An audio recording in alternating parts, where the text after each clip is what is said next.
নির্বাচনে দাঁড়াইলে একরকম, করার পরে আরেক রকম, ঠিক কিনা? এটা কি বেশি ঠিক? কমন পড়ছে না? নির্বাচনে দাঁড়াইলে দেখবেন যেই এবার যে হাত বাড়াই দেয় মনে হয় আর দিই নাই।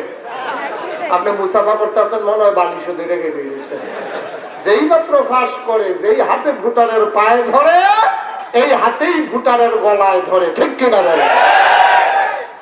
মুসলমান মন দিয়ে শোনো, আমার আল্লাহ রাব্বুল আলামিন তিনি দুনিয়ার মানুষের মতো না। তিনি যা বলেন তিনি তাই করে দেন। তিনি ওয়াদা খেলাফ করেন না। ওয়াদা খেলাফ করার জন্য আল্লাহর স্বভাব পায় না। এই আল্লাহ আছেন নাকি নাই? ছিলেন নাকি ছিলেন না? থাকবেন নাকি থাকবেন না?